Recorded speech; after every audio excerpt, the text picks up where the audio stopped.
you're just so good about sharing. So I Hmm. appreciate that because so many people, and myself included, can relate to this about when we do, stop the distractions and fall into those deep, dark places. Hmm. What, you know, what should we do? What do you do Yeah. when you're there, when you've been there?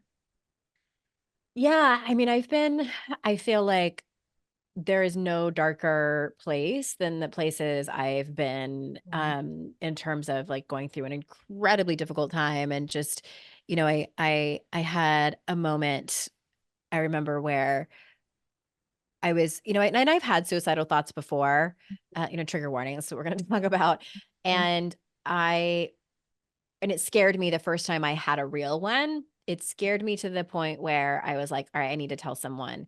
And, the people that I told took it very seriously, which Good. also kind of scared me, and I'm like, oh, okay, this is, and I'm Mhm. glad people care about me enough that they cared. But, and Yeah. that was several years ago. And then, and then it happened again. And I remember laying in bed thinking, okay, well, I could do that. And it's like kind of going through all the options of like what I could do. Like I could, Yeah. do this, I could do that, I could also kill myself.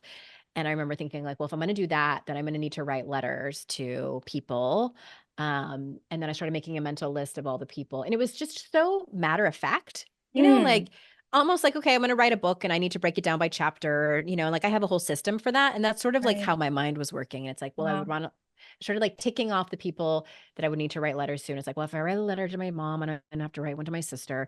And Mm, honestly, like the thought of having the emotional capacity it was going to take for me to have to write these GD suicide letters uh, was so overwhelming, Jen. Like I was like, well, that's too much work. I guess I just won't kill myself. And like and like I have to have a sense of humor about it, yeah. like please feel free to laugh if anyone Yeah. listening to Yeah. this, because it was kind of funny, and Mhm. it just like it's like what a mom thing to say, like, oh Right. God, I got more on my to-do list.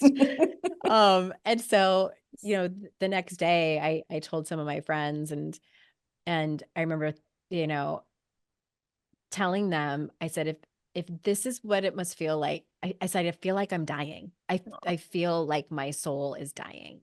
That's how bleak it is Mm, right now. And I think that the best thing, I'm a huge advocate for people asking for exactly what it is that you need. yeah. I have the luxury of having friends who ask me that. I know not Nice. everyone has that. Because I Right. work in personal development, I have a lot of friends who are either therapists or, coaches or Right. mental health people, and they asked me like, what do you need us to tell you in this moment? Mm, And I overwhelmingly kept telling them, I need you to remind me that this is temporary, because mm, where I am at right now, my mind keeps telling me like there is no end to this path, like this is how it's going to be from here on out. When you're in that right. dark place, it Hopeless. can feel so crippling and hopeless, and just like there's no getting out. And I think that, I mean, I don't know for sure, but I wonder if that's why people actually follow through, is because they Yeah. don't believe that it's just temporary. Right. And so, it's still hard for me to talk about that place. Hmm. And I also like, one of the things that like pulled me through is like I didn't want my kids to Hmm. be like, oh, did you hear that? Like, she's the one whose mom killed herself. And I'm Right. like, I know the impact that that can have on children. And it's like, Of course. really, knowing how it would impact them kind of snapped me out. Hmm. Um, it didn't exactly like make me feel any happier, but just Hmm. like that Hmm. option was off the table.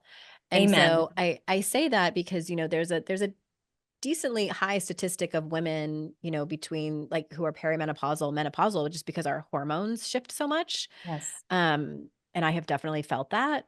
And no self-help book, Hmm. no amount of tools that, we talk about here is going to help when your hormones shift and you have those deep, dark places. And so I want to make sure that people know that like there's nothing wrong with you if Uh-huh. you are like, well, I heard this tool and it's not working for me. It's like that kind of low point is Hmm. very specific.